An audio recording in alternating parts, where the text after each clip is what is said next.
យោធាថៃកំពុងស្រវឹងសង្គ្រាមដោយមនុស្សឈួតហើយថាឲ្យទៅឆ្លោះជាមួយនឹងសង្ហបុរីផងកុំឆ្លោះតែជាមួយកម្ពុជា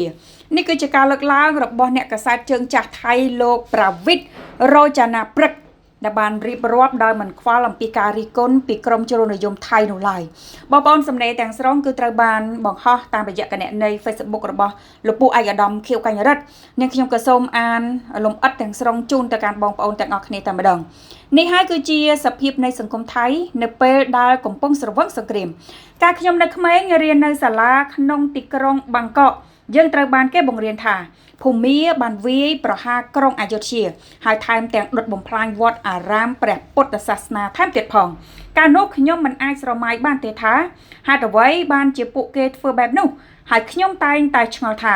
តើវាអាចទៅរួចដែរឬទេក្នុងនាមជាអ្នកកាន់ព្រះពុទ្ធសាសនាដូចគ្នាលោកក្រោយមកនៅពេលដែលខ្ញុំបានដឹងអំពីព្រឹត្តិការណ៍ដែលទាហានថៃបានវាយកំទេចរូបសំណាកព្រះវិស្ណុដ៏ធំសម្បើមដែលកម្ពុជាបានកសាងឡើងដោយភាគីថៃអះអាងថាបានសាងសង់រំលោភចូលទឹកដីថៃទើបខ្ញុំចាប់ផ្ដើមយល់ថាអំពើស្រវឹងសង្គ្រាមបានធ្វើឲ្យយើងក្លាយជាមនុស្សឈួតហើយសង្គមរបស់យើងក៏លែងដឹងខ្លួននិងលែងខ្វល់ខ្វាយថាតើពិភពលោកមើលមកយើងក្នុងក្រសែភ្នែកបែបណានោះដែរវាប្រៀបដូចជាមនុស្សម្នាក់ដែលស្រវឹងជោគជាំដើរត្រេតត្រោតនិយាយមិនដឹងអី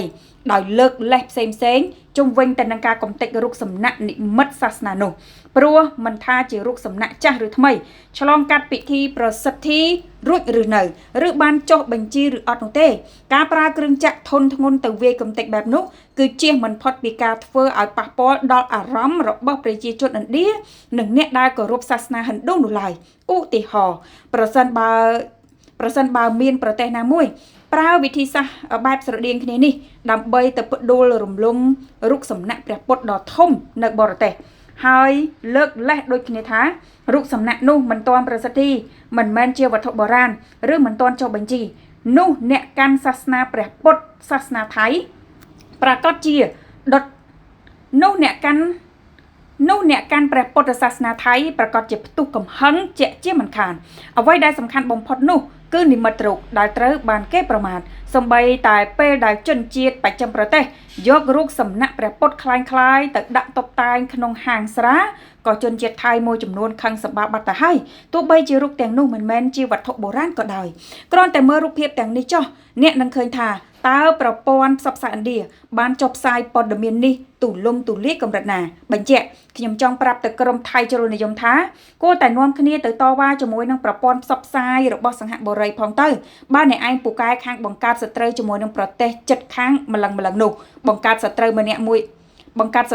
ទៀតទៅហើយកុំខ្វល់ពីពិភពលោកឬទំនាក់ទំនងជាមួយនឹងរដ្ឋនិងប្រទេសបរទេសអី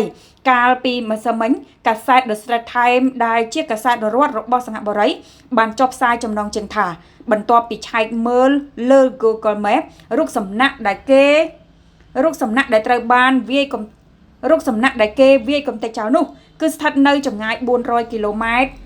400 ម៉ែត្រពីព្រំដែនកម្ពុជាថៃប៉ុន្តែគឺស្ថិតនៅក្នុងដែនអធិបតេយ្យភាពរបស់កម្ពុជាទៅចាត់ការជាមួយសង្ហបុរីទៅដើម្បីបង្ហាញថាពួកអ្នកឯងកំពុងស្រវឹងសង្គ្រាមហើយកុំភ្លេចនាំគ្នាទៅវាយប្រហារលើ Google Map ផងណាសូមបញ្ជាក់ថានេះគឺជាសេចក្តីប្រែសម្រួលពីអ្នកកាសែតចាស់ភាសាថៃដែលបានរៀបរាប់លើបណ្ដាញសង្គម Facebook ផ្លូវការរបស់លោកនាថ្ងៃទី26ខែធ្នូឆ្នាំ2025ដែលលោកមិនបានខ្វល់ទៅនឹងកំហឹងជាតិនិយមអ្វីទេតែលោកចង់បង្ហាញអារម្មណ៍មួយដែលគួរតែមានសន្តិភាពសម្រាប់ប្រទេសជាមិត្តជាប់របងបងប្អូននេះគឺជាអត្ថន័យទាំងស្រុងនៃការបង្ហោះរបស់អ្នកកាសែតជើងចាស់ថៃដែលអត់ខ្វល់ទេព្រោះធម្មតានៅខាងប្រទេសថៃតែមានអ្នកដែលចេញមកនិយាយបែបនេះហើយបងប្អូនគឺនឹងទទួលរងនៅការរិះគន់ការជេរប្រតិចការរិះគន់ចាស់ដៃខ្លាំងក្លាតែម្ដងបងប្អូនណាដោយអ្វីដែលគាត់លើកឡើងអញ្ចឹងទង្វើរបស់ប្រទេសថៃគឺអត់មើលឃើញខ្លួនឯងកំពុងតែឈួតជាមួយនឹងប្រជាប្រិយភាពដែលចង់បានតាមរយៈការធ្វើសង្គ្រាមជាមួយនឹងកម្ពុជានោះទេចារូបសំណាកខ្លួនឯងបំផ្លាញចោលហើយបែរជាថ្នាក់ដឹកនាំកម្ពុជារបស់ប្រទេសនិយាយថាធៀបមិនបានជាមួយនឹងជើងទាហានដែលបានបាត់បង់ធៀបមិនបានជាមួយនឹងទង្វើនៃការប្រមាថដែលកម្ពុជាបានធ្វើមកលើប្រទេសថៃឆ្លើយបែបឆ្លើយអញ្ចឹងជាសាធារណៈនៅតាមបណ្ដាញសង្គមរបស់ខ្លួនហើយបែរជាមន្ត្រីពាក់ព័ន្ធផ្សេងចេញមកយកលេសបកស្រាយយកខ្លួនឯងល្អថា ជាទីតាំងដែលត្រូវសម្អាតណាដោយសារតែទីតាំងនោះជាទីតាំងរបស់ថៃហើយកម្ពុជាដណ្ដើមយកទៅអញ្ចឹងថៃដណ្ដើមបានយកមកវិញហើយគឺត្រូវសម្អាតទីតាំងនោះឲ្យស្អាតហើយលើកឡើងថារូបសំណាកនោះគ្រាន់តែជារូបសំណាកបែបថាធ្វើដើម្បីលម្អទេមិនមានចុះបញ្ជីអីទេក៏មិនមែនជាវត្ថុបុរាណក៏មិនមែនជារូបសំណាកដែលធ្វើហើយក៏មានការប្រសិទ្ធិអីរួចរាល់ដែរជារូបសំណាកគ្រាន់តែធ្វើលម្អនៅក្បែរកាស៊ីណូដែលជាទីតាំងមួយណាដែលត្រូវបានគេស្អប់ខ្ពើមដែលជាទីតាំងមួយជាលបែងឆោបបោកតាមអនឡាញឯណាអាណីនេះតែជាបកស្រាយយកលេសថាខ្លួនឯងហ្នឹងកំតិចហ្នឹងត្រឹមត្រូវល្អទៀតណាបងប្អូនជាទីគោរពអត់មើលឃើញអំពីកំហុសខ្លួនឯងដែលសាងឡើងមកដែលខុសទាំងស្រុងនោះឡើយសូម្បីតែកាសែតរដ្ឋរបស់សង្ហបុរីគេចុះផ្សាយចំណាបងប្អូនណាគេតែឆែកមើលលើ Google Map ហើយ Google Map ដូចបងប្អូនបានដឹងហើយ Google Map គឺគេធ្វើគូសខ្សែបន្ទាត់ព្រំដែននិងទីតាំងទាំងឡាយហ្នឹងទៅតាមផែនទីបារាំងសៀមដែលកម្ពុជារបស់យើងហ្នឹងប្រើប្រាស់អញ្ចឹងគឺច្បាស់ណាស់បញ្ជាក់ 100% ថារូបសំណាកដែលកម្ពុជាបានធ្វើនោះគឺនៅក្នុងដែនអធិបតេយ្យភាពរបស់កម្ពុជាសង្ហបុរីចុះផ្សាយដាក់ចំណងជើងចំអញ្ចឹងហើយខាងភាគីប្រទេសថៃនៅអត់ភ្ញាក់ខ្លួនថាខ្លួនឯងកំពុងតែឈ្លានពានកម្ពុជាដោយប្រើប្រាស់ផែនទីចោលគូសដោយខ្លួនឯងទទួលស្គាល់ដោយម្នាក់ឯងទៀតណាបងប្អូននៅចេញមកធ្វើការបកស្រាយថាខ្លួនឯងនឹងធ្វើនឹងត្រូវទៀតហេតុផលចាដូចដែលនាងខ្ញុំបានជម្រាបជូនខាងដើមអញ្ចឹងទៀតដែលអត់ខ្វល់អំពីចាពិភពលោកទេពីព្រោះរឿងបំផ្លិចបំផ្លាញរូបសំណាក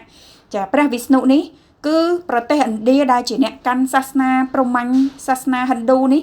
គឺផ្ទុះការផ្សព្វផ្សាយនិងផ្ទុះការរិះគន់ខ្លាំងមែនតើតែម្ដងគេផ្សព្វផ្សាយទូលំទូលាយគ្រប់ផេកបណ្ដាញសារព័ត៌មានឥណ្ឌាហើយផ្អើលផ្សាយបន្តតាមរយៈផេកសារព័ត៌មាន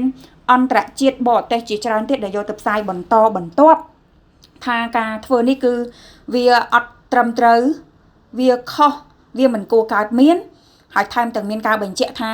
ទីតាំងនោះរូបសំណាកនោះនៅក្នុងដែនអធិបតេយ្យភាពរបស់កម្ពុជាទៀតរឹតតែធ្វើឲ្យប្រទេសថៃនឹងអាម៉ាស់មុខនៅលើឆាកអន្តរជាតិតែម្ដងណាប៉ុន្តែសៀមវាអត់ខ្វល់ទៅនឹងចំណុចហ្នឹងទេដោយដែលលោកកសែតជើងចាស់របស់ថៃដែលបានលើកឡើងអញ្ចឹងសង្វឹងសង្គ្រាមឈួតជាមួយនឹងសង្គ្រាមហើយលែងខ្វល់ថាអ្នកណា